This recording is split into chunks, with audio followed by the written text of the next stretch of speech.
Hey guys, what is up? Welcome to the channel and welcome to the unboxing of Redmi Note 10. So this is the base model of the Note 10 series offered by Xiaomi. So as you can see, this is the retail box. A few of the specs are mentioned at the back of the box. Namely, some of the specs include Full HD Plus AMOLED screen. It is a 6.43-inch AMOLED display, a 48 megapixel rear camera, 5000 mAh battery, and a processor from Qualcomm, that is Qualcomm Snapdragon 678. The Pro series have 732G, but the base model gets 678.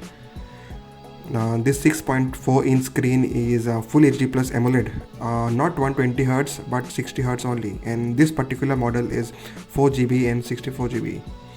So if you want to check out the unboxing review of the Redmi Note 10 Pro, I have it in the link in the description above.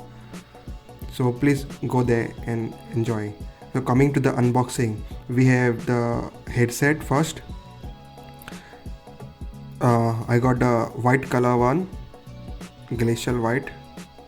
Then we have protective case, transparent protective case, sturdy one. It doesn't feel cheap and doesn't look like cheap also.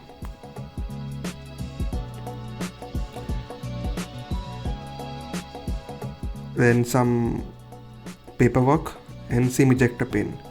Then we have a 33 watts fast charging wall brick, capable of charging in about 1.5 hours or so.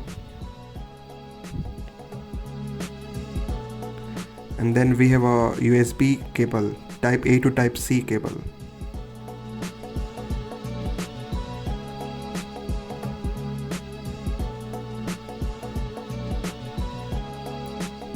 Coming on to the device itself, peeling off the plastic.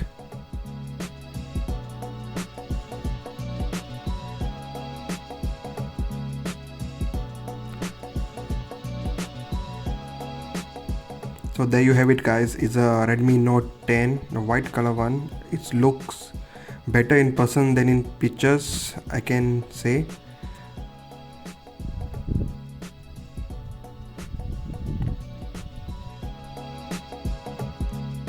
The size is very compact, not too small and not too big also. So it fits perfectly nice in the hand.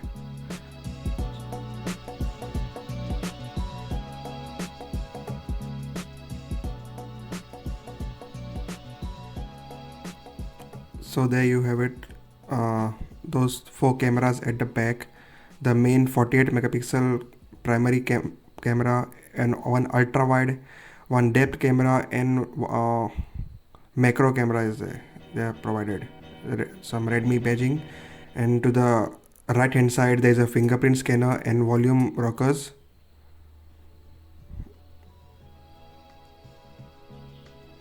On top there is a speaker, IR blaster, and microphone.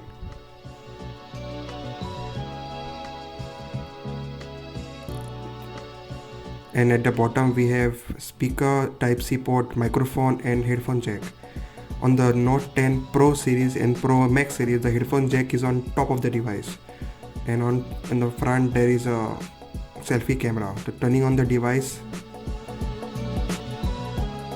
after setting up, this is it. The display feels very nice. It runs on MIUI 12.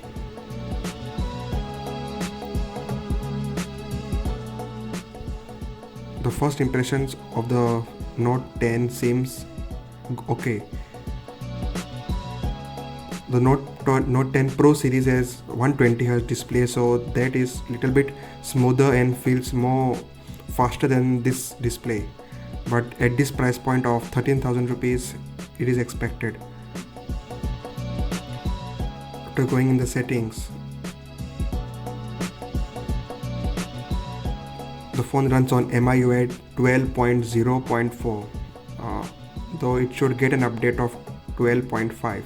Coming to the storage space, 64GB variant, 18.6GB is occupied by the software. So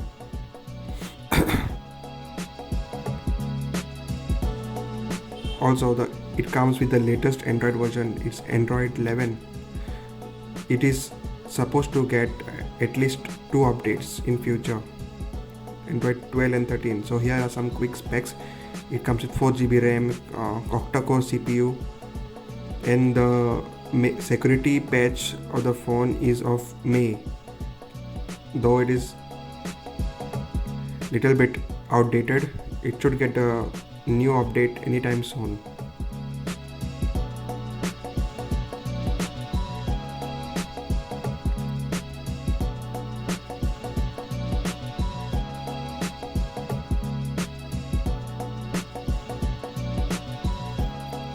Also, there is also an option of dark mode. The dark mode looks way better than the normal light mode, and there is no option of 120 Hz. Also, the battery is 5000 mAh, which is long lasting enough for like more than 1 day. Like if you are light user, it would get you for 2 days. Coming to the camera, here you can find lot of modes, lot of customizations. There's a normal mode, then there is ultra wide, and there is 2x mode. So ultra wide lens is far inferior compared to the normal lens. Photos on the ultra wide are a bit less saturized. But if you enable HDR option and AI, the photos come okay. But I would recommend you not to shoot from the ultra wide lens. Also, you have a macro mode, which is brilliant, though the Pro series have super macro mode. Then there is a night mode. There's a dedicated 48 megapixel mode.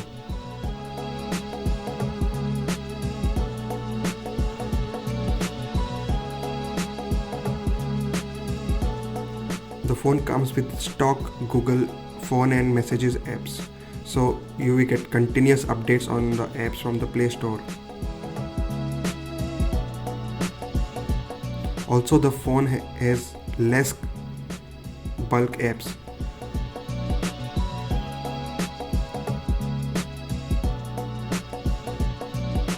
Scrolling on the phone seems little bit like laggy, but it is a normal 60 Hz panel.